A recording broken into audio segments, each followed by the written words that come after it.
Now, okay.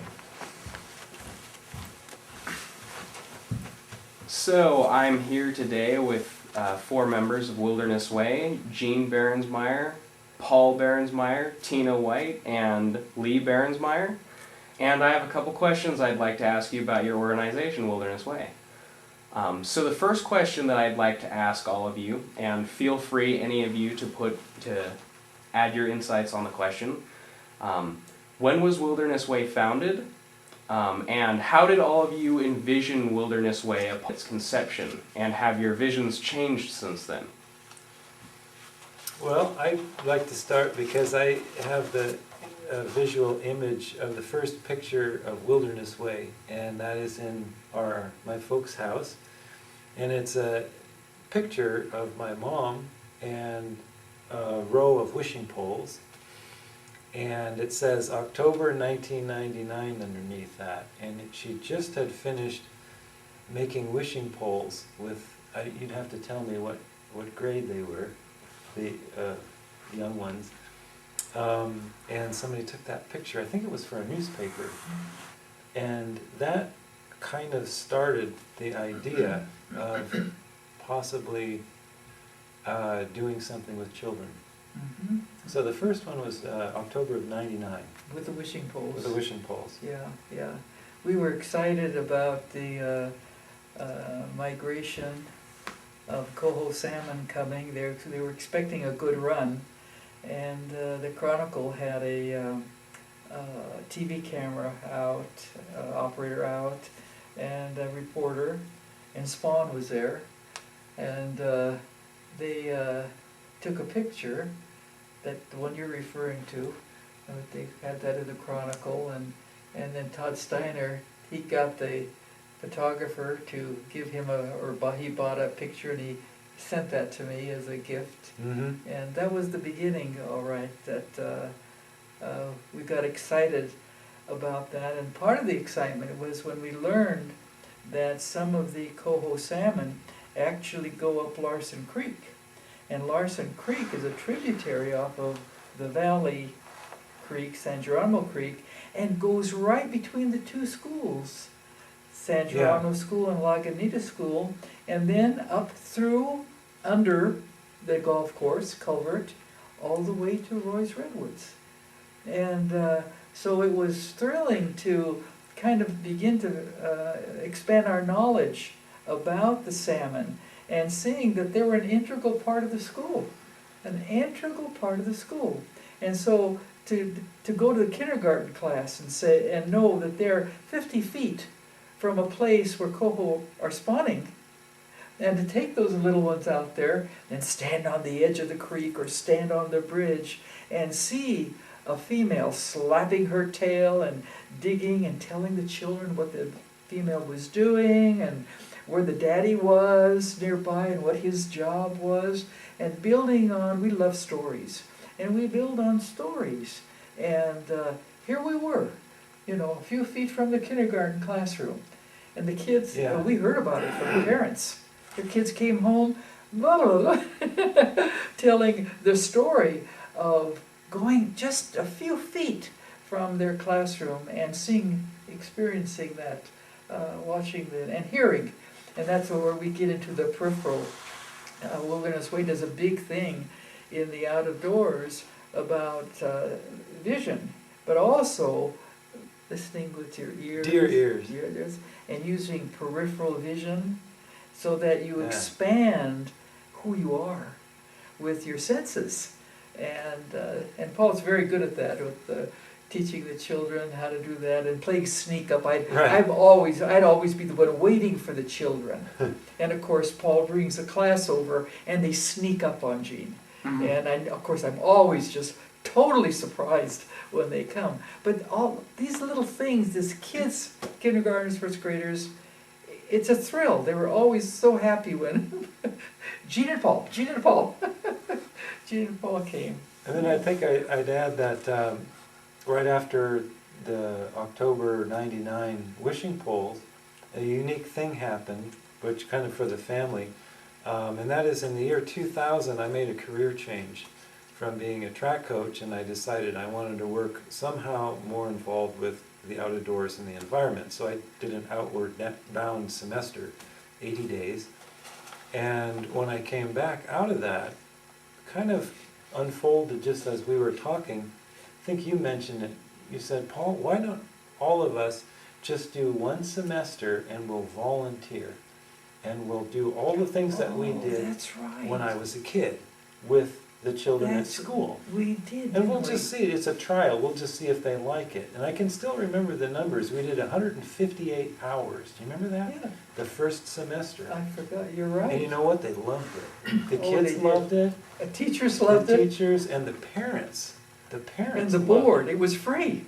158 free hours from two people who were really excited about what they were gonna do. And I that would have forgot been, about that. that would have been the fall, because I did the Yeah, Outward yeah. Bound Right, in the spring. right, So that was the fall of 2000. right. And then right away, 2001, that's when we got our 501c3 Yeah. nonprofit. That's right, And then came up with the name Wilderness Way.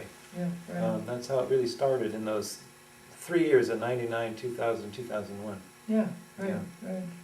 Gee, Paul, I'd forgotten, I forgot about that year of volunteer. Yeah, it was all volunteer. Yeah, we had a ball. We had fun. Oh, yeah, Yeah. we just had with the Native American stuff that we've always loved, that we've always done with down at Cooley-Lochlo. We just incorporated Native American stuff, and I told stories, Paul told stories, Paul plays his flute. Oh, And then it was great 2000, story. that Christmas, playing the flute at the Christmas Art Festival. This lady walked back in, as part of our family here, That's and a segue for me to say, before we were married and we were friends, Paul had kind of disappeared somewhere, and I found out later it was that he'd done this Outward Outward Bound Bound. course and everything else. And I was Yeah. coming through the valley, Christmas time, stopped at the community center. I was on my way to a sweat lodge, and yeah, that's right. out in Samuel P. Taylor Park. And I thought, oh, I'm going to stop and go in there. And Paul was playing the flute. I'm like, oh, there's Paul. I haven't seen him. And you told me about your family's concept. Your parents are retired teachers, Yeah. and that you had started this program Just started. called Wilderness Way, and what you were beginning to do with the children of this community. And I got all excited about that, thinking, boy, I never had anything like that when I was at school. I'd just love to come to some of your classes. And was that the time that you saw this print on the wall? And I saw this Oh, print Somebody at the that- community center, and I loved the artwork, and I and she says, Paul, do you do you know know who anything the artist about the is? artist? And it turned out it was Paul's It dad, was me.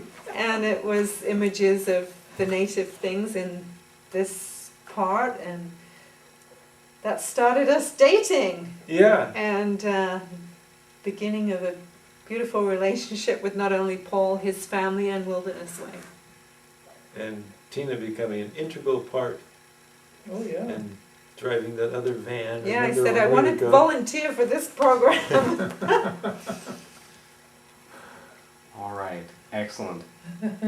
I think the images on a particular print that she was asking about all had to do with natural things, like salmon flying through the air, sea turtles flying yeah. through the air, Mhm. people in yoga positions flying through the air. Yeah. And that was all above this valley. Down at the bottom of the picture, there was a cow grazing, and he was completely oblivious to all this activity that was happening above his head. Is Spirit That's right. Rock down there too? Yeah. Spirit Rock is down there I too. thought so. Yeah. And the other additional image to that drawing was in the back of Spirit Rock, you have the ridge. Yeah. The ridge. The ridge is The back ridge there. coming from Loma Alta, it's the arm of Loma Alta above White's Hill. And the ridge is a ridge. and the ridge turns into these waves Like the shapes ocean. as it As you heads get to the towards ocean. towards the ocean. So there's Lee incorporated a lot of images that I see that Tina enjoyed. Needless to say, I bought the print. And- And it hangs prominently in our house to this day. right. All right. So now I would like to ask you all another question. What roles do all of you play in the operation of Wilderness Way now? And how do you believe that your roles have shaped the organization over time? Yeah, I didn't hear the first part. Well, Not hearing- maybe I the- should say, I'm the kind of a designer, being an artist, and I listen to what the rest of these fine people are saying, and then I figure out how to design a particular project, and how the kids can learn how to design that project in combination with some of the images that I created. So that's my main function in Wilderness Way, is helping kind of a design concept of what's going to happen and how to integrate the kids into that concept. Sounds excellent. Sean had asked about each of our roles Oh, and how that impacts. okay, you wanna tell Us. yours? Well, my primary role is being the teacher, and Jean always is very proud of saying that she's a volunteer. So I'm actually the only paid person on staff. So my role is to do the teaching with wonderful support here. And also any kind of, like when Lee's doing his artwork, or the wishing poles, pretty much there's a lot of behind the scenes preparation. So part of that as well. But my role is primarily being the teacher programmer for the Wilderness Way. I think my role has partly been that I observe things and have had the good luck to be a founder. Yeah. I'm a founder of the community center, and I'm proud of that. I'm a founder of the planning group, and I'm very proud of that. What's behind all of that is the very clear understanding in my head and heart that it's critical to protect the environment for now and future generations. And anything I can do as a teacher with my interests and the wonderful gifts of the family, I know I seem to have a sense of how to blend that together. And so when Paul Chan had his career change, and we had this one experience of teaching together with a group, what was that group called, that came from San Francisco, kids from the Lower Mission? I've forgotten the name Was of that it. the CCC, It's Civilian like Conservation Corps? Yeah. Civilian Conservation I Corps, think I that's what it was think. called. It was a group They that were came young. out from San Francisco wanting to give kids from Lower Mission Yeah. the experience of the outdoors. And I got a phone call about that. This is early on. And here came my experience and the interest came to the front. I said, sure. I said, but there's a problem. There's a lot of poison oak there. And so I called Paul, and Paul said, I'll take care of the poison oak. So these instructors and these kids can go out there. And Paul did. And he not only did that, but Paul and I met them. And we observed what they were doing, and they didn't know anything about the outdoors. So Paul talked about tracking, and I remember there was a wet spot in the trail. And Paul dragged his kids, what do you think that is? Oh, no, it's not raining, or what, you know. And of course, it was a deer had peed, and then had rubbed its antlers on a nearby tree, and Paul was pointing this out. And then I was pointing out some things about plants. And the leaders were fascinated with what Yeah. we were doing. And we had little bags, we had the kids take some bay leaves home for their mom to put, if you use tomatoes, put bay leaves in. And, you know, we were just, it was a fun thing that we did. And Paul and I had a ball teaching together and telling stories, and we play off each other well, we discovered. And so my role is partly seeing that and taking it the next step. And one of the next steps was learning how that there was the availability of the Steelhead in the Classroom program, that we went up and I mentioned that earlier, building, each of us built an incubator, and we've used the incubators to teach the program. And we went, in the program, we went way beyond just teaching it, but taking kids out, making wishing poles, moved into other projects, salmon crossing signs, and it was very exciting to do that. So my role is to observe what we're doing and taking it the next step. But always the foundation is connect, in the school sense, connecting kids to the environment that's right outside their door. It's right outside their door, and they're not even aware of it. They ride buses to school, and we try to, you know, get the kids to walk. Or, for God's sake, don't drive them in the car. Let them go on the bus with other kids. But, you know, there's all these little things that make a difference in a child's experience. And if they walk to school, if they have opportunities out of doors, they have personal experiences, as you know, that last a lifetime. It also creates the kind of people you want. Confident people, people with passion, people with skills, people with good judgment. And the only way you can do that is walking, like Paul, would walk to school from the home down to a half mile down to the bus. Well, there's a lot of things along the way.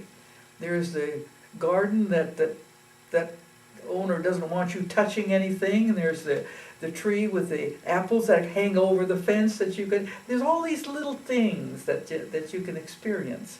So my role is seeing how things go, making things happen, and I would say that's probably it.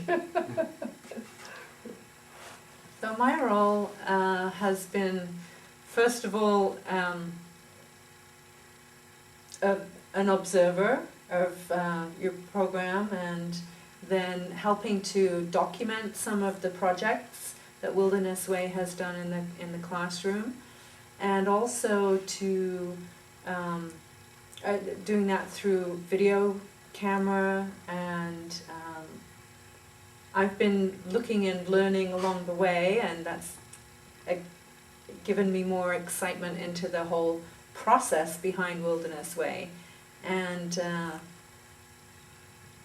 I began to teach Steelhead in the classroom with Paul when Jean had to go through a surgery.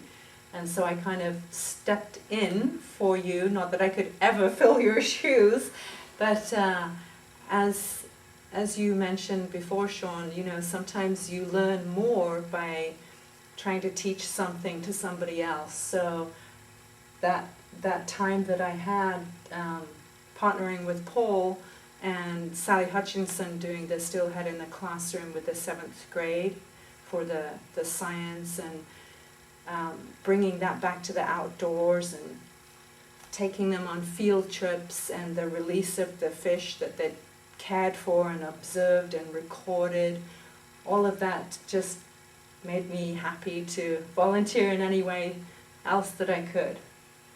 I need to PS on Tina. What she didn't tell you is that she is a registered nurse.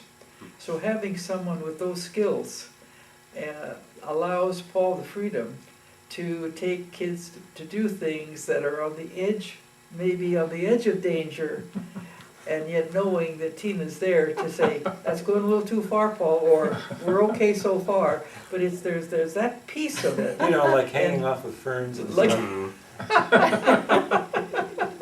We'll get to that right He's like, okay, momentarily. we need to turn around now. And she also has has skills in mountain climbing skills.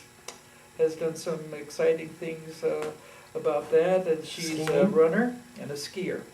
So Tina has skills that when you look at with some women or somebody like Tina, you don't know that they have. But she could outrun any of those kids, and along with Paul, really challenge them. If it's raining, oh, it's raining. We can't have class. And man, they just Come on, you know, let's go. let's go. So it's wonderful that Tina has joined our group and is a powerful fourth member of the team. Yeah, yeah. Tell a story. That's our favorite story. One of our favorites of Sean. Oh, we laugh about that because Yesterday. because my favorite memory, I think our favorite memory of Sean is when we were doing our secret salmon sites, and we went up to Stair step? Stair Step Falls, and it was raining. And there was this way you could climb around, and you could climb up to the top of the falls, but it was really steep Muddy. and muddy, and you know, people are all over, so I don't know where everybody is, but I'm trying to follow everybody. And I said, Tina says, climb up there too. So I'm climbing up, and all at once over on my left, there's this voice, Paul. I look over, and it's Sean, and he's saying, this probably isn't a good time to tell you this. And he's hanging onto this fern, you know, open drop below him, and he says, but I'm afraid of heights. So that's my favorite. Well, we're laughing, and now in hindsight. In hindsight. But at the time, actually, Paul was very calm, and I'm like, get up there, and up and you went up there and just walked right next to Sean, and I think you got up to the top of the waterfall as well as all the other kids, and By a more direct route. certainly got down safely. So. And so here we are all safely together. I think I'd like to add the story when I first saw Sean. I don't know, it was second grade or third grade, I can't remember which, but their children are all there, and they love seeing you and all. And I was telling kids what we were going to be looking at and what we're going to be doing, and there's this little voice saying, are we going to see dinosaurs? And Sean was obsessed, absolutely obsessed with dinosaurs. And I looked at this kid, had a very distinctive voice. Yeah, very And distinct. very distinctive, very different from the others. And I looked at the teacher, and the teacher goes, her eyebrows went up, and I said, the unique kid in class. And then the next thing that happened was there was a sort of shuffling, and all of a sudden, Sean pulls this lizard. I thought it was a lizard, or maybe it was salamander, out of his sleeve, and I think another time out of his jacket. And it was like, expect the unexpected Yeah. with Sean. Expect he's not hurting anybody. He's obviously bright. and what about the time in the car? Well, I Last liked, story about Sean. He can delete this if he wants to. It helps to make it a little more personal. It's certainly I remember Sean having a lot of energy Yeah. and really wanting to be one of the first people to discover something. Right. And so if we, as soon as Jean and Paul said, we're going to do this, and they would carefully format the information so everyone could understand it, and then they'd say, okay, go. Sean would take off, but before you know it, he'd stop and he'd turn over a rock and say, "Look what's under here," and there'd either be a salamander or some bugs or something. Right, yeah. The point is that you would have all these discoveries that we weren't aware of, or perhaps wasn't part of the plan, but became a wonderful thing, like something we hadn't thought about. That's right. And then we could incorporate that kind of thing in other classes with It other was children. also wonderful to see the reaction of the other kids. I mean, he taught a lot of kids a lot of stuff by just them observing what he was about to do, Yeah, right. Yeah. turning over That's right. rocks and so forth. Yeah. And my favorite, one of my favorite stories is when we decided to do the elective, and this was the Secret Salmon Sites elective. So we had actually had two, pretty sure we had two vans. But anyway, this particular day, we were driving somewhere, and Sean was in 6th grade, and not too many 6th graders were in the, it's because of middle school electives, and most of them were 7th and 8th graders. So the 7th and 8th graders were picking on Sean, and Sean was way in the back, and they were kind of in the middle. I was in the front, so I could hear what they were saying.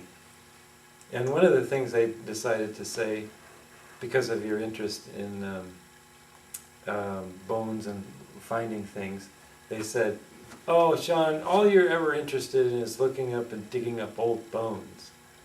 And there was this pause, and then I heard this voice, which was you from the back, and you just said in disgust, "It's called a paleontologist." That was so funny. And all the other children They were like, quieted "Oh." down, I think because they didn't understand what you had just informed them.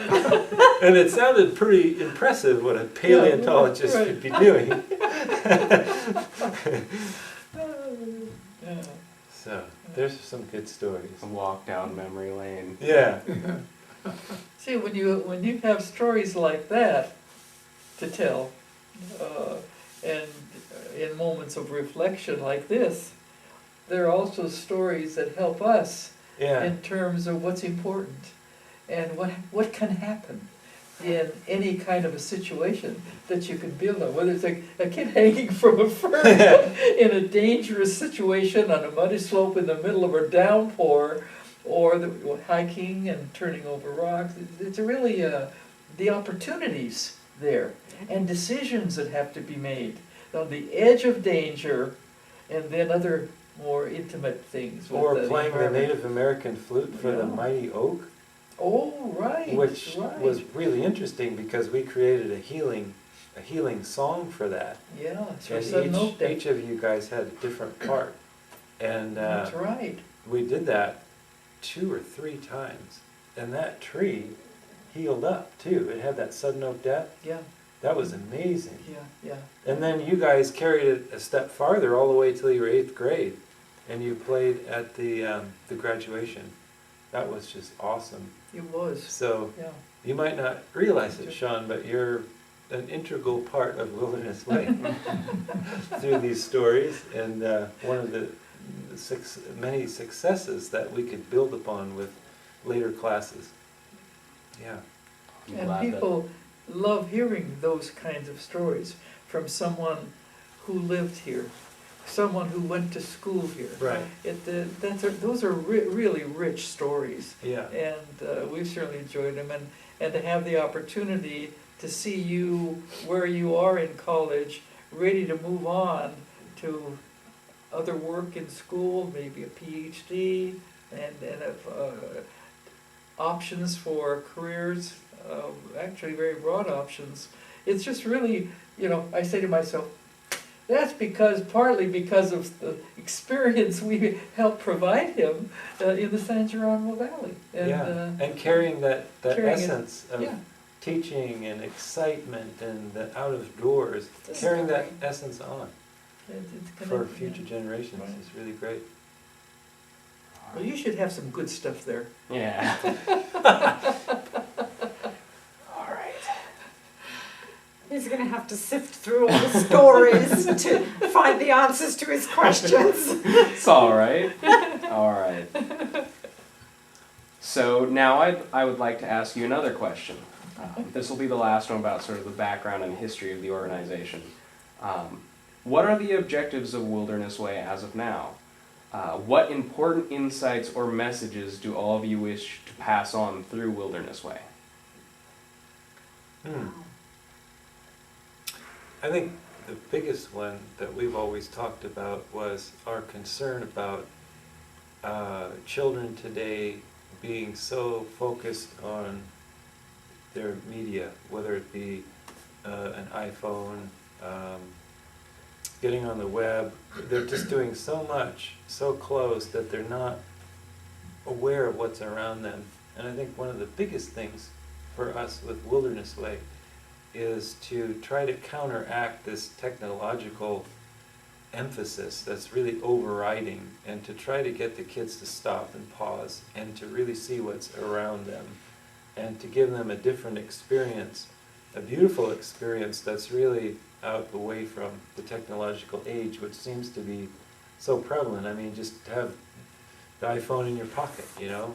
And what we try to do is prevent that, not to enable kids not to take those things, but to have experiences one-on-one with the beauty of nature, and hopefully eventually build stewards.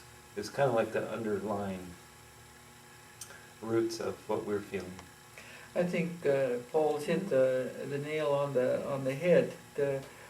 Our job is still basically our interest in connecting, helping children to be connected to their environment where they live, the out of doors, plants, wildlife, the out of doors. The other thing, though, that Paul touched on is the digital age that we're in is an interesting time for people like Lee and I. We're 83 this year. We'll be 84 this year. And we come from a time in the Depression, growing up in the Depression, a very different time. Very, very different. The responsibilities of family, the closeness of families, all of that is compared to today is very different. Parents aren't as involved with their children on an intimate level. And we touched on that earlier. And that's a grave concern, because what many parents are doing is providing their children with things, whether it's money, objects, iPhones, a tablet, whatever it is. Those are not things, in my view, that are rich in the kind of memories that I think you should have with family, and that grow with time. And I treasure the times when Lee and Paul and I sit down and we remember something that happened in early times. It's very rich to remember that and build up on that. I think those things are missing in today's world, and I think Wilderness Way has the opportunity, even the responsibility, with the reputation we have, the experience we can offer, is to try to bring that attention to parents, and to boards, and to urge them to give these intimate experiences by going on family hikes together, and to have these outdoor experiences as a part of school, field trips, that kind of thing.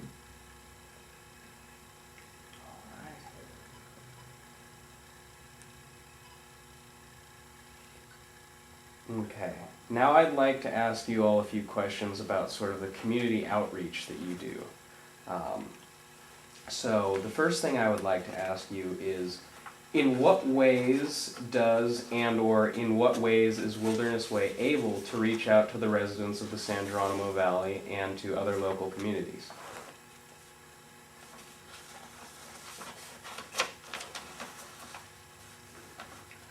I would say, shall I begin? Mm-hmm. I think salmon thing is a big deal. the salmon, the fact that the salmon comes through the valley, through the Larson Creek, between the schools, and children experiencing that can go home and we can give them little assignments about whether or not there are salmon in creeks near their home that they can study and look at.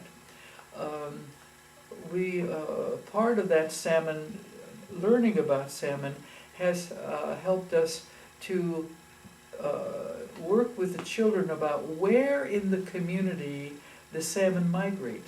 Where do they go? When they come up Larson, do they go anywhere else? Yes, they do. And where are those places? So once the kids learn about where those places are, they can tell their parents about the salmon that's in a creek right near where they live, maybe. Or it leads us into building a watershed model, where the kids, at an open house, we bring a watershed model, and the parents look at the watershed model and see where they live, see where the salmon go, or see where artists doing environmental work are. It's outreaches that always making a connection with the environment. It's always making that connection with the environment. And I would say, the project that we did in daylighting Woodacre Creek. Mm. We learned, I got a call, I'm very politically involved with many things in the valley, related to the valley, and I received a call from the aide of Supervisor Kinsey that they were going to do a project of daylighting Woodacre Creek. And she thought that might be an opportunity for Wilderness Way to do some teaching. Well, we did. And what we did was, we worked with county staff we measured the tunnel, the culvert. The kids had to go through a culvert for how many feet? 190. 100 black flashlight, bend over, and The their measuring job stick. was to measure that. Yeah. Now, we know that they have experts doing the measuring, but we took our job seriously. We measured that, and where the creek was in relation to where it had been, where the tennis courts are. And that the creek used to be where the tennis courts were. Now tennis courts. And by doing that, putting in the tennis courts, they had cut off a half mile of salmon spawning habitat.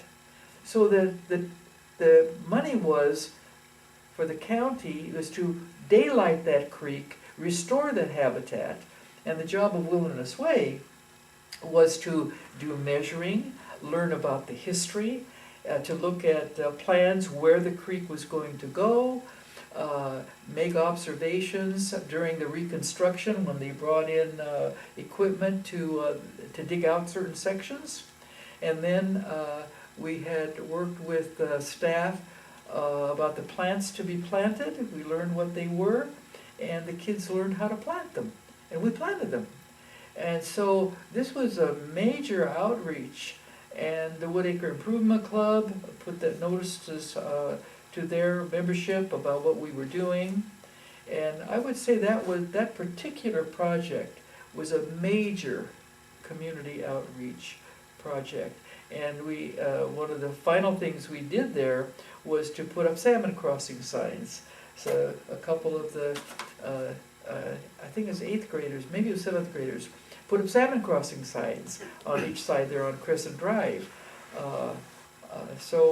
I'd like to add that we also created an art project out of it for each of the children. We made a great, what do you call, quilt.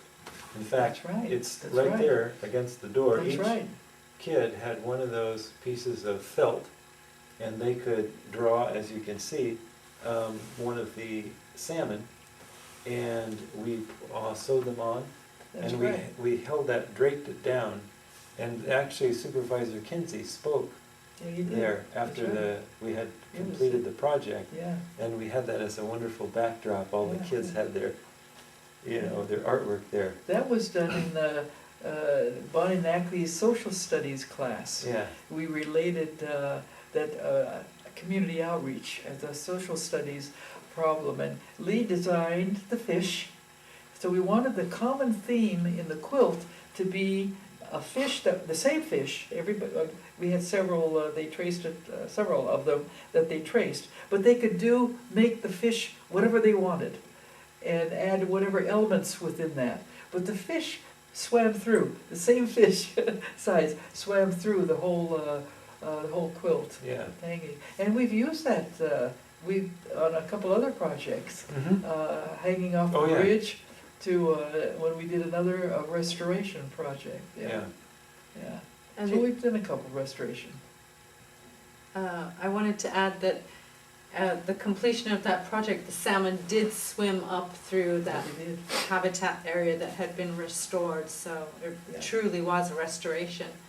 And we did that, yeah. And- I love getting that phone call. Yeah, and then you've, Wilderness Way has partnered with the Park Service, Samuel P. Taylor Park, and you put up salmon crossing signs in areas where there are other interpretive signs that speak about the spawning grounds of the salmon and the steelhead trout in this valley. And then they built some winter cabins as an alternative to camping. And In they Samuel P. asked Taylor in Park. Samuel P. Taylor Park, and they Yeah. asked Wilderness Way if we would come and participate with naming of those cabins.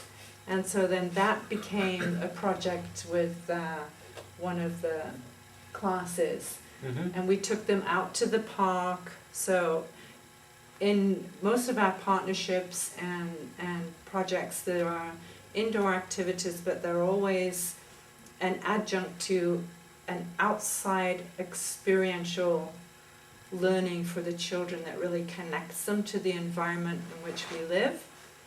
And they thought up names and they wrote poetry, and perhaps Jean, you might want to talk about the madrone berries, because they collected madrone berries and created necklaces while they were there, which only happens at Got a mine certain out. time of the year. And so that was Gee, that's part of awesome. that project too.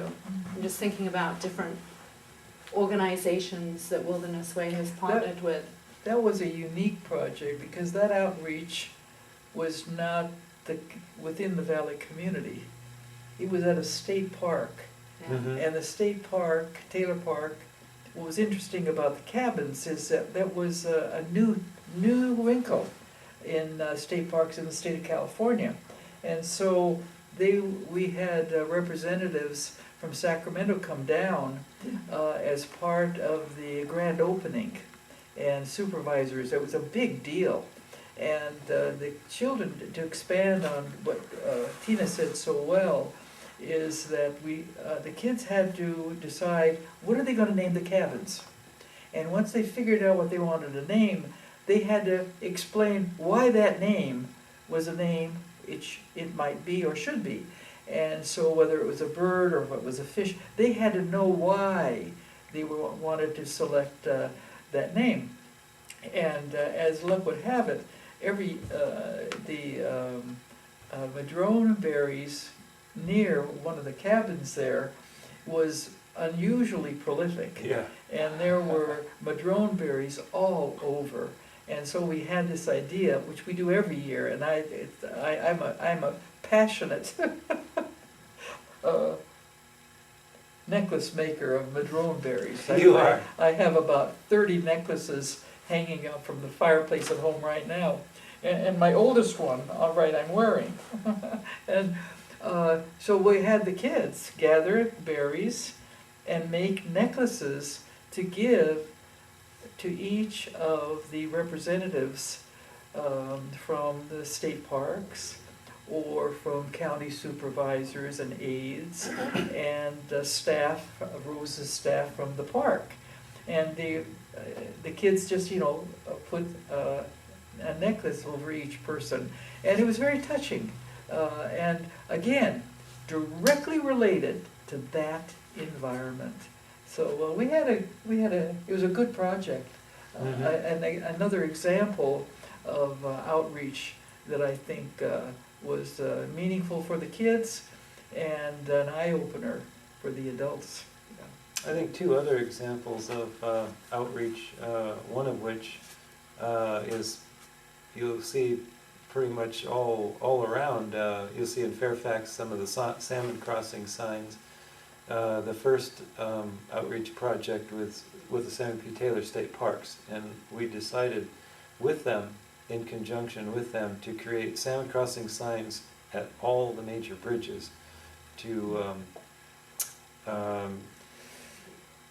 convey to drivers that the salmon are alive and well, and that they're a really integral part of our community, and that really was a beautiful project that we involved the children with, a number of teachers, parents. It's an interesting thing with Wilderness Way. It isn't just us coming in and working with a little group of kids. We're going out there, bringing the teachers out. Parents often participate, volunteer, and are a part of that, those projects as well.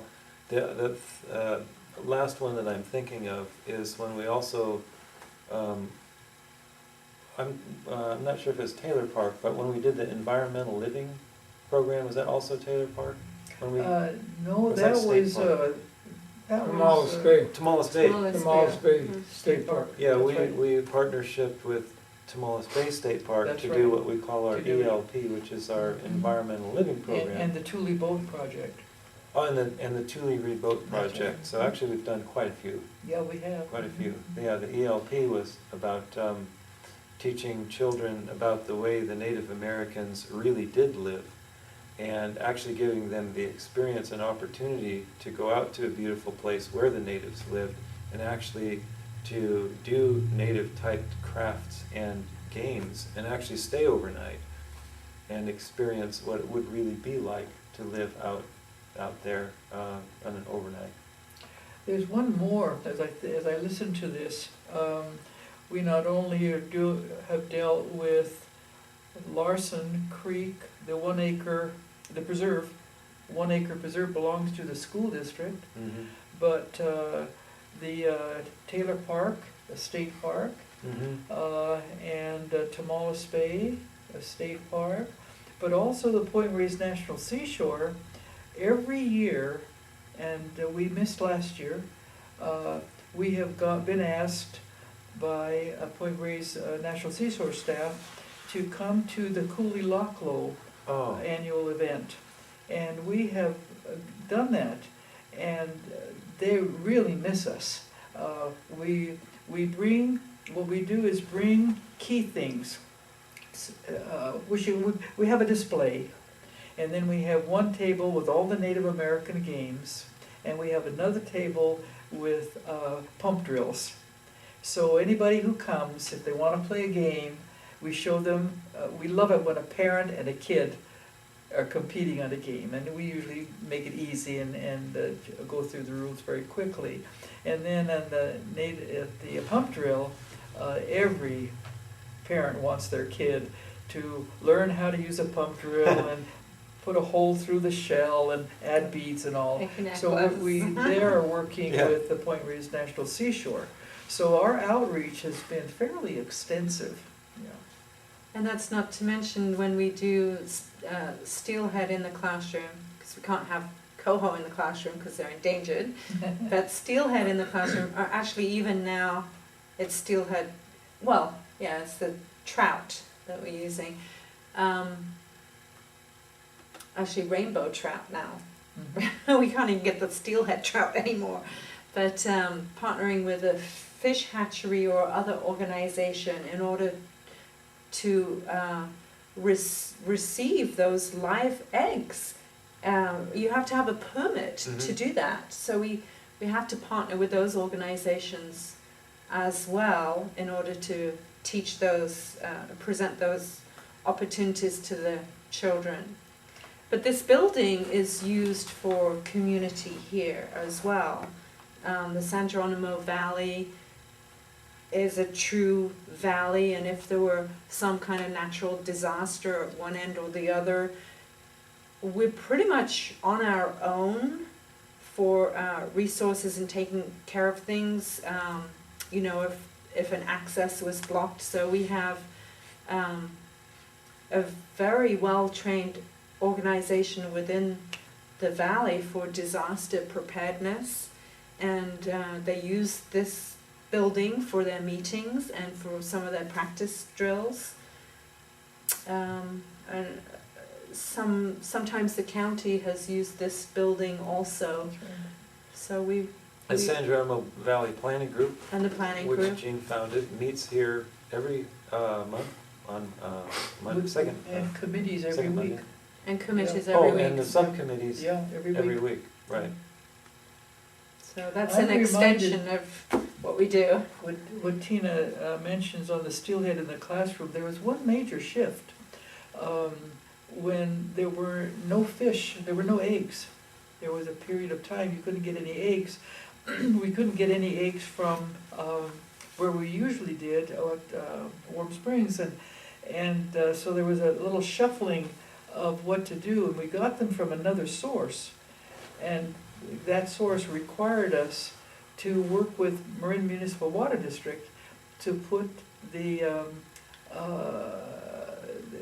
fish, the fry, into one of the lakes here in the Marin Municipal Yeah. Water District lakes, and that was new. We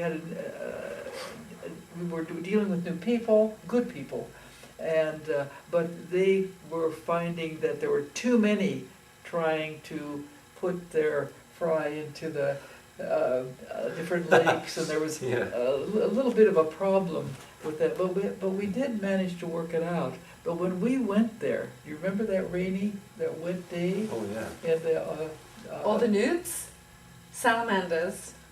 I think Oh, Sean Sean, would you have We gone would have nuts. loved We got that. out of the car to go over to where we were gonna have the kids get ready to release. There were newt everywhere. You couldn't take a step. You had to, every step you took, you had to be really careful because there were newts everywhere. It was You amazing. would have had him coming out of every pocket. And his ears and His ears between too. his toes. It was amazing, just amazing. Anyway, we've had good outreach, Sean. Excellent.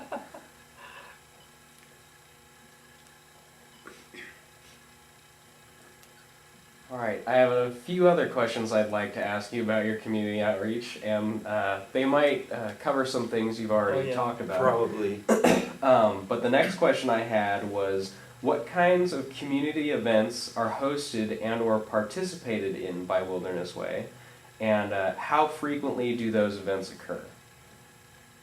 You can recap.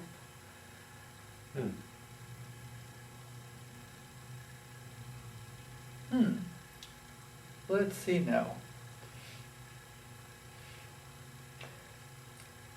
Making the salmon signs are for the community. And we last, 2 years before I got my injury, we found that some of the signs were deteriorating or were broken. And so we needed to let the kids know that the problem. And what we did was create a class for making new signs. And those need to go back up.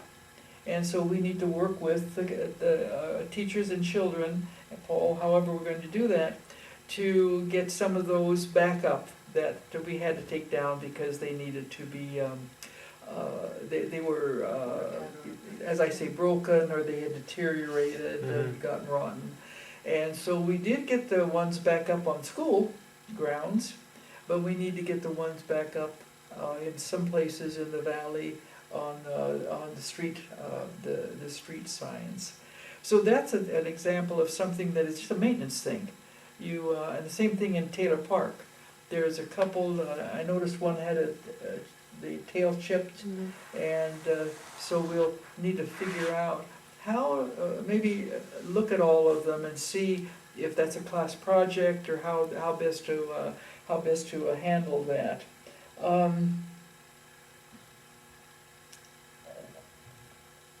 Salmon crossing, that's a big one. What else am I missing that is regular that we would, Maybe you could rephrase the question. restoration of the creek?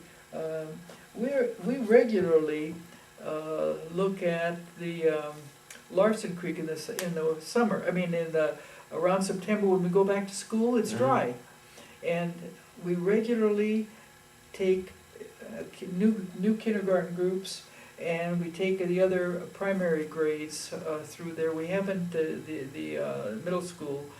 We concentrate on primary grades for doing a creek walk to check for unnatural objects to remove, to clean. That's done regularly. And often restoration projects evolve out of that. There's been a number of those. So one way of saying that would be that we pretty consistently host restoration projects in generally Larson Preserve. It's not always in the creek, whether it be poison oak removal or actually planting plants or putting in those bio logs. We're pretty consistent with the restoration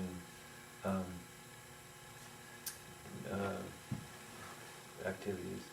One pending thing is this library thing we will be working on to figure out, and that is how do we have during the school day, it's a question of scheduling. There's no problem, and there'd be no problem there. But we want the community to have access too, and so we need to work out who can be here at what times. We don't have the money, so it's a volunteer effort. So who could be here at what times?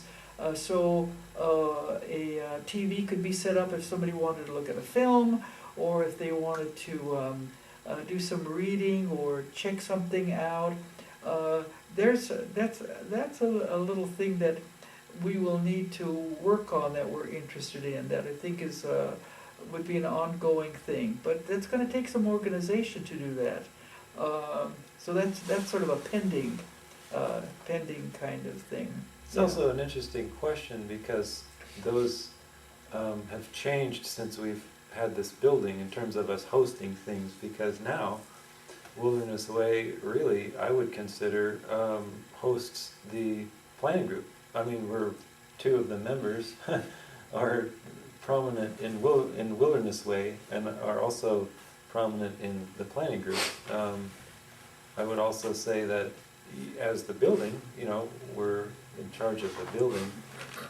We also are able to host other organizations like disaster preparedness. There's been some county workshops here, things like that. So it's an interesting question of how you look at that. The Larson Creek also has another aspect of it, and that is the tracking boxes that Paul built there. Oh. They need regular maintenance, cleaning, some raking, putting in new sand, and Paul has done that with the children as part of in the fall, so that they can do their studies and check the tracks of the next day and that sort of thing. That's something that is ongoing. And what was there? There's something else about Larson Creek. Something else we would do. It's escaped my mind right now. But I do remember that we have the ongoing tracking. I know. The planning group has talked about this, and I mentioned that we ought to include the children, and that is, there's a lot of English ivy, and that is a major problem throughout the valley. And a lot of people don't know why it's a problem, how it does, it really smothers the tree, it chokes, and it will kill trees. and it's attractive, ivy's attractive, but it's misleading. And so I'd like to work on a program with school to teach children why that's a problem, go out and see it as a problem, and then go into Larson and get rid of the ivy as a first step.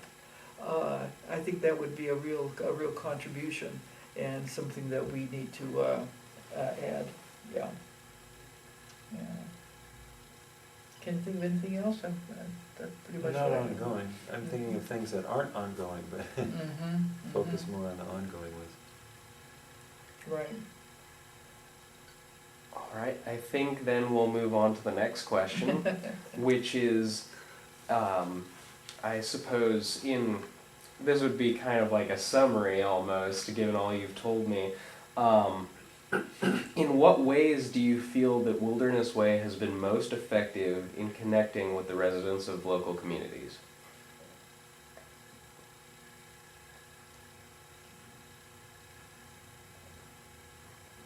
In what way? Well, by having the classes, by ongoing.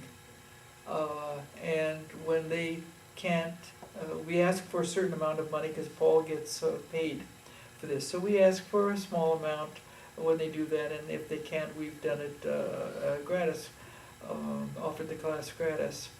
I would say the classes within the classroom, the classes that we have that are field trips, just for the field trip.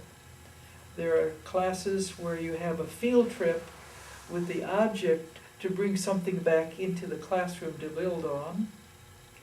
And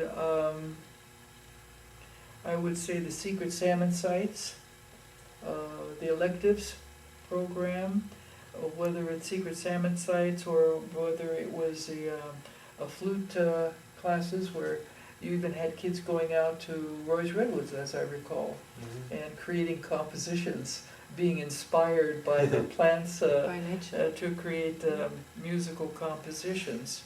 And then field trips that are meaningful field trips. Paul mentioned the giant oak, trying to heal the oak that was subject to a sudden oak death. So there's special activities like that. Field trips to install the salmon crossing signs. So there's these field trips. I guess there's a series of different kinds of field trips. In terms of reaching out to the community, when I look back here, I see all those wishing poles. It occurs to me that each of those children that made a wishing pole, when we've recently done that, they've had one to take home, That's right. and they tell the story of it, Mhm. and then they Right. find a place on the creek to put it, or talk to their parents about it. When I think about that in terms of outreach, that's really reaching out to quite a few parents. Mhm. So I think the wishing poles might actually have one of the biggest impacts, because we have all of the children, all grades, actually make the wishing poles. Yeah, we And, do. when they make one for themselves to take that home, it's really reaching out and doing an interesting educational thing in the community. I would think the salmon crossing signs too, people driving either Fairfax or through Taylor Park, or riding their bike across the bike bridges through Taylor Park, they see that, and it's it is really out there and part of reaching out to the community and seeing that on a regular basis. I would think that would be pretty powerful in terms of the outreach to the community. I think another thing that Wilderness Way has offered the children is a way in which to have experiential learning, but also like through the haikus and the artwork and the poetry sessions that are combined with that, it allows them to have an insight into themselves and an experience and connecting with nature, and then if they share those things with their parents or their family or others, that just kind of ripples outwards. So I think that's something that we offer to the community in that way. You know, the child can teach the family Yeah. or share with them some of their experiences. I'd That's a good one. forgotten one, yes, and I'd forgotten one project that we had done, Sean. It was, when we were getting serious about the water conservation. We were working with, I don't know, it was Bonnie's class. We did, the kids did research on water conservation projects. They researched what a drought was, rainfall, and they did articles that we put into a little news thing that would, I think, was an insert in the Stone Soup. Yeah, it was an Yeah, insert. it was an insert, and it was articles by the kids that we put together as a way to let people at home know about conservation, and that was a And very, every very box interesting. holder in the Yeah, San Winfried, Valley every, got yeah, one. every Yeah, that one was did, quite- yeah. And that was another outreach. That was a big one. Yeah, a big one, yeah, it was a big one, Yeah. yeah. Yeah, I have, I guess one last thing is, sometimes I get carried away, and this last run of coho salmon that we've had this last fall has been quite unusual. It's the highest run in the last 9 years, and I drove out a couple times myself with some wishing poles, and I just parked myself on the bridge, and I'd show people, walking by, would you like to make a wishing pole? Welcoming back the salmon. Or I'd walk up towards Peters Dam, and if I saw a parent with a kid, man, I was right there, and they're looking, and they don't know what they're looking for. They can't see it, Yeah. and there's 3 females right there, and so I'd go right to the kid, and I'd say, look for that white tail that's flashing over there. And then we start the conversation. And the next thing you know, the parents are just all ears and very excited and very happy that you stopped. And the kid is thrilled. And so I just do my thing, and then I go on, and 15, 20 minutes, and go on again, and then I come another day. So I sometimes like to think maybe each of us are an ambassador in our own way at individual private times. Carrying on the mission of Wilderness Way.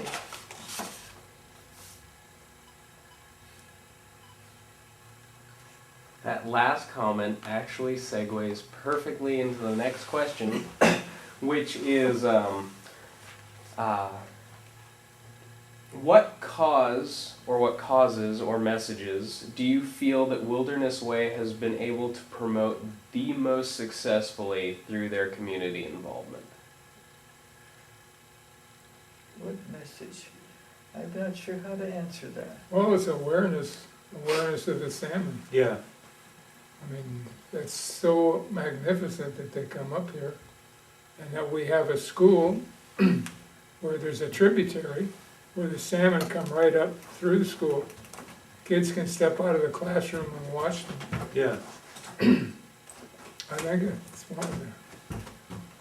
And when I think about all the wishing poles, salmon crossing signs, I think that probably does have the biggest impact, specifically related to the uniqueness of the coho salmon run, which is really rare, and it comes right through our valley. I think probably that's one of the biggest ones, is just the awareness of that, and the community getting the awareness from the children that we teach, but also through the educational things that we do, like the insert with Stone Soup. I mean, every community member got that one. The salmon crossing signs, seeing the signs. I think that's probably our biggest one. What do you think? Could be. It's an interesting, the question could be taken different ways, actually. It's a very good question, actually.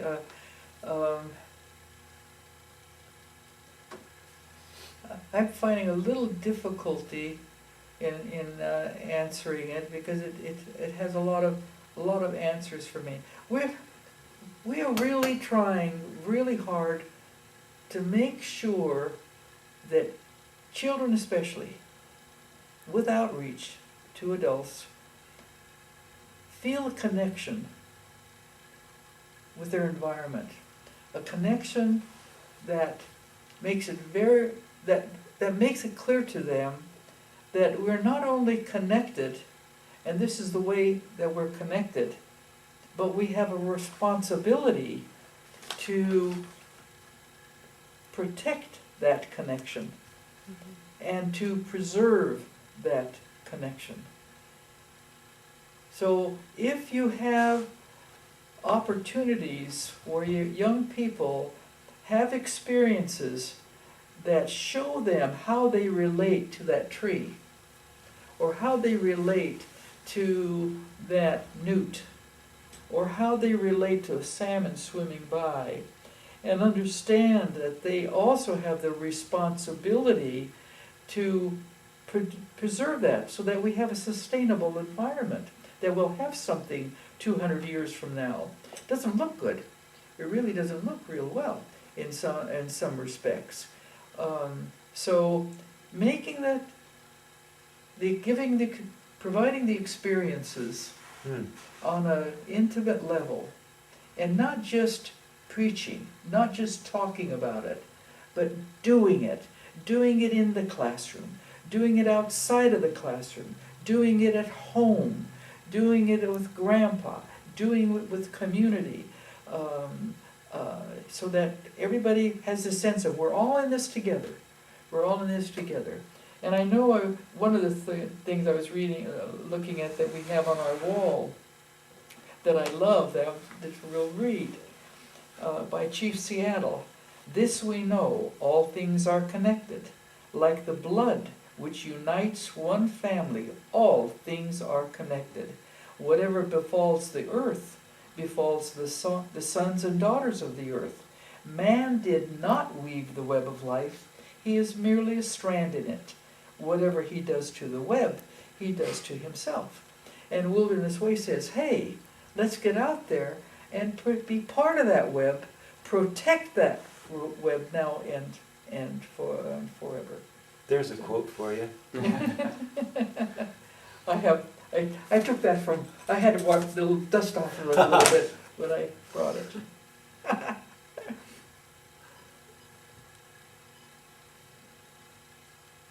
Alright, so next we're moving on to questions about the educational programs that you guys operate. And I know we've touched on these a little bit already, A little bit. but the first question I would like to ask you with respect to that is, what educational programs are operated through Wilderness Way, and where are those programs operated? Well, primarily we focus in the Lagunitas School District.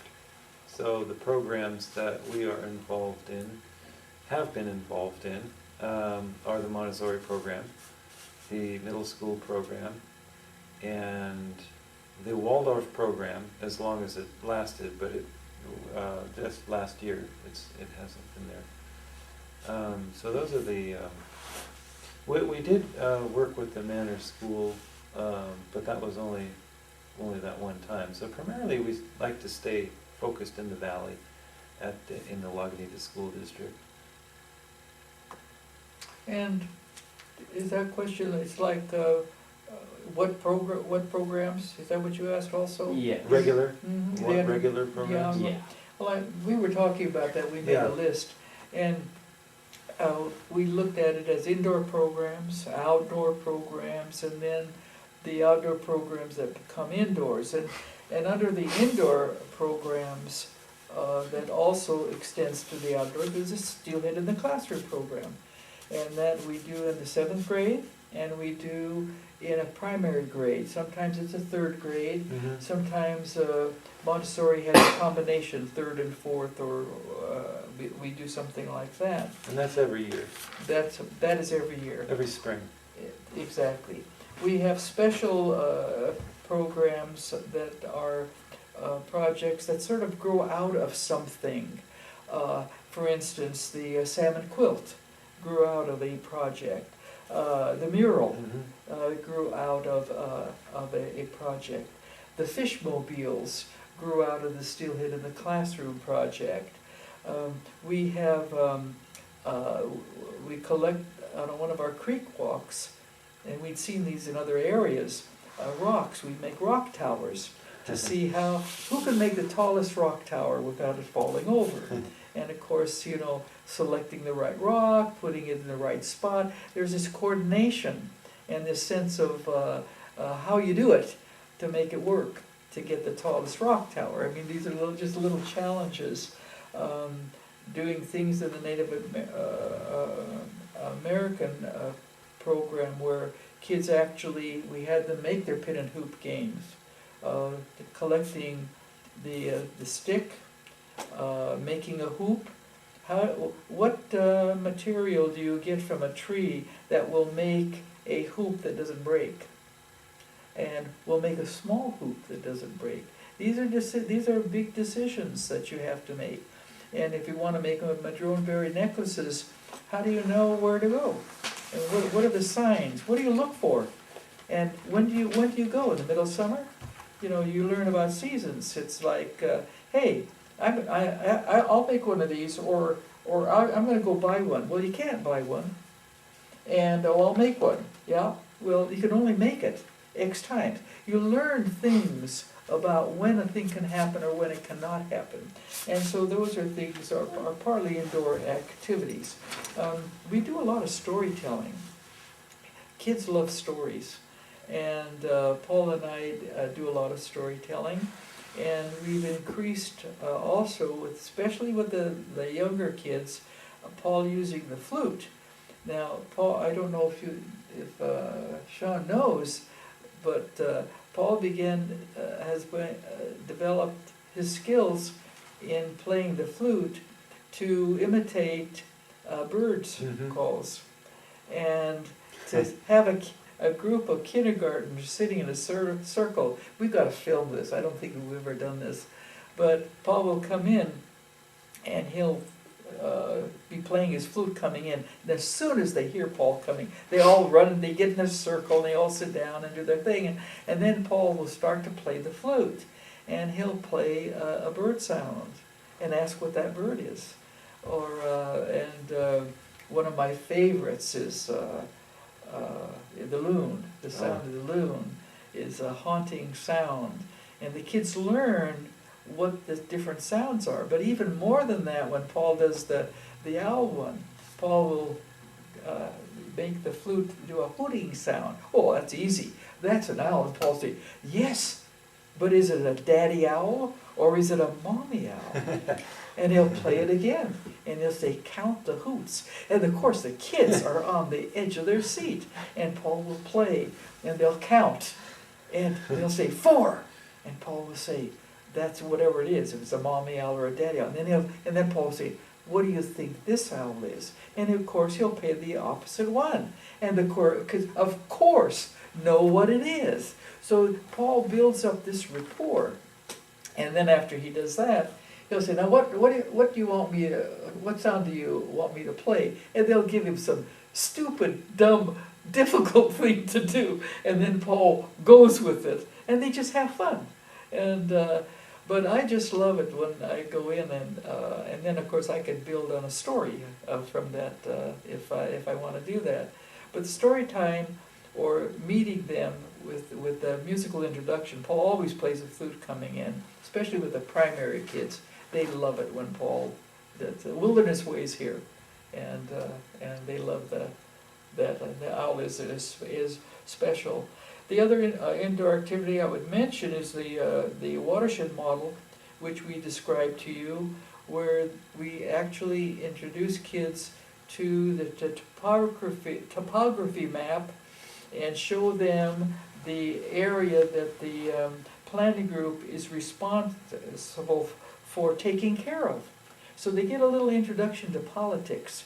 We'll pull out the 61 master plan and show them what this valley was going to look like when this plan was adopted in 1961, and how a person named Gene Berensmeyer helped organize people to oppose that and to preserve what we've got. And this is, the model shows you that. And it shows you in three-dimensional form. It's not just a flat map. And they make that. And they draw where the creek goes and put in the houses and the plants. So I think those are pretty much the indoor activities. And then, shall we go on with the outdoor? Yeah. I have, on the outdoor activities, the preserve. Do you want to talk about I just those? wanted to, was wishing poles down here as an indoor Oh, no, I activity? didn't write that one down. Oh, it's up here. Oh, there it is. I didn't Okay, mention because it. wishing poles is one that we do every year. Right, right. Mhm. And I wrote, when we were together, I think you typed this up, when we do at the Marietta Larson Preserve, all of these things you might mention, dealing with and it's outdoors. Yeah, in the Marietta Larson Preserve, using the Yeah. senses for connecting with the outdoors, Yeah, expanding their peripheral vision, yeah. learning about native plants. Some of the outdoor activities would be making madrone berry necklaces, You making do you do the bird calls. the bird calls, Mhm. right? We have tracking down here, so Right. that's Mhm. making the tracking boxes. That's That's right. quite an activity, and then learning about the tracks and actually doing tracking. The restoration projects that we've done in the creek and outside the creek as well, in the Marietta Larson Preserve. Dry creek walks Every fall. every fall. And you mentioned the rock towers. Mhm. Those are the outdoor activities in the Marietta Larson Preserve. And then we've got Taylor Park here. Right. Oh, You want to mention the Taylor Park? Okay, yeah, You were a we big did. part of that. Oh, Tina can, what we did at Taylor Oh, yeah, Park. Tina said You like the history, you want to just do the outdoor activities for Taylor Park there. remember you had your favorite things, I remember. Well, Jean did most of the research for a history walk in Taylor Park, which to me was so fascinating because it wasn't like a dry lecture of, who was Samuel P. Taylor and this was his park and there was a mill here and stuff like that. She actually had created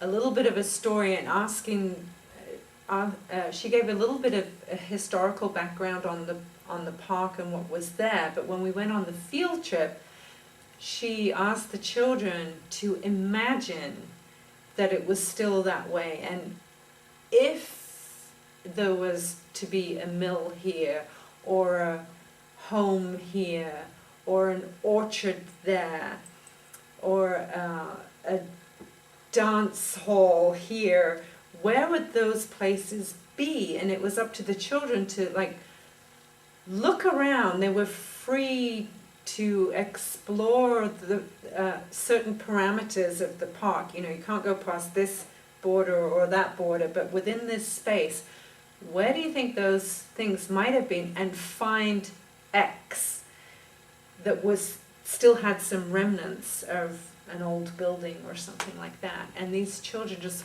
scattered in all directions, and with their own imaginations and the information that Jean had given them, historical information, they were able to explore and then come back and say, well, I think the house must have been here because this is a flat area or this is a raised area, and I feel like the garden must have been here or the orchard must have been there or whatever. And it was so exciting for them because they were discovering a a historical place, but imagining it as if it was still enlivened and there. So she just really brought it to life, and that was really interesting. In addition to discovering, what was a new redwood compared to an old growth redwood, and where a particular old growth redwood tree had been cut for logging. She said, there's this old stump that's, still here, and I want you to find it. And it was astounding how large that actually was, an old growth redwood tree, because the whole class could sit around the ring on the edge of it for a group photograph. Yeah. It was, Yeah, we had 20. It was amazing. Huge stump, Yeah. Yeah. huge, yeah, 24 kids. that's what I want to say about that one. I was so excited. I learned so much. Yeah, you had a good time. The other things in Taylor Park was we did some bird walks, and Oh, that was where funny. we had some outreach with some of the teachers. Yeah. Retired teacher Bonnie Knackley, Yeah, she came in and did a wonderful, she did a great bird, wonderful yeah. bird. We'd bird like to walk. do more of that, yeah. Yeah. Mhm. And then the other things we have for, two other areas we have for outdoor activities. One is electives. All right, That was the secret salmon sites, and the native, and for secret salmon sites, we put in hiking discoveries, salmon, Peters Dam, waterfalls.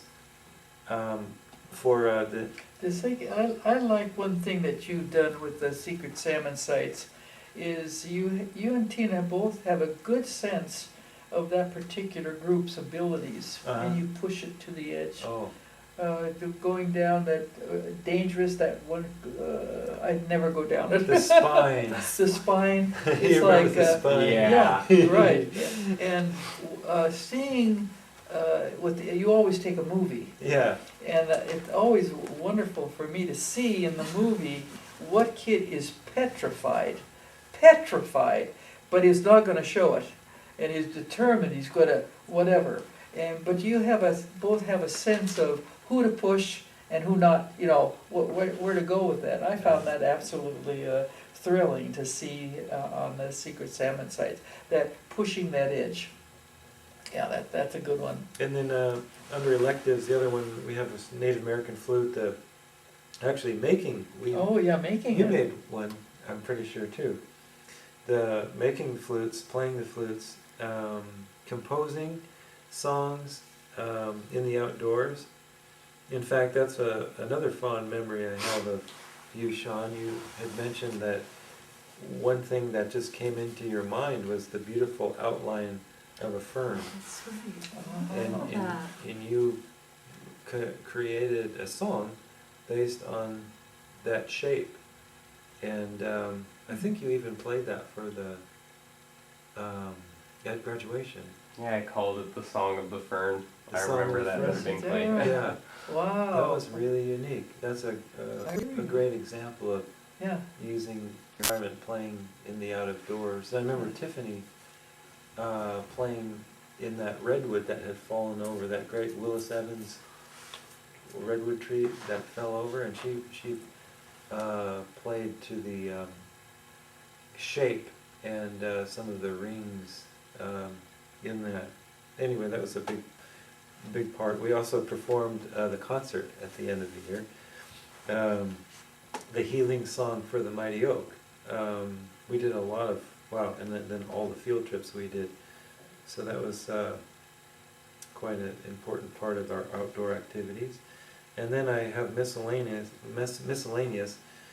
because we've been a part of the Bear Fair, and that was displaying our watershed model and teaching other teachers and others that are interested how to make a watershed model.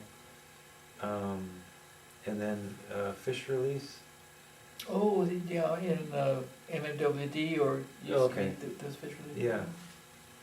And then for indoor. Oh, I did. Oh, you did the indoor I did, activities. yeah, did I forgot to put Cooley Locklow there, huh, under miscellaneous. Oh, yeah, we mentioned that We earlier. mentioned it earlier, but I Cooley forgot to Locklow. put Cooley Locklow down Yeah. there. So there's the indoor, outdoor, indoor. Got the full spectrum. You got the full spectrum, that's right. Yeah, pretty good. Pretty good. This was a great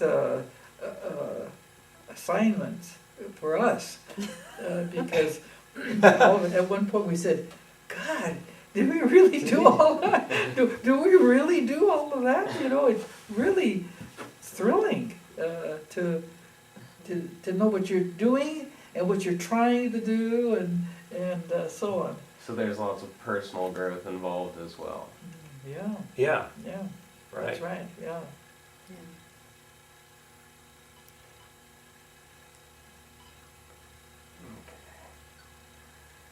So, the next question that I was going to ask actually ties a little bit back to some things that you mentioned earlier. But I was curious, what partners does Wilderness Way have that help to facilitate some of its educational programs? And what are the major roles of those partners? Well, I think you have to talk about NOAA. Absolutely. Oh, that's the big one, isn't it? Yeah, we had, Good. Yeah. when we got this building, I had this idea of going for a grant.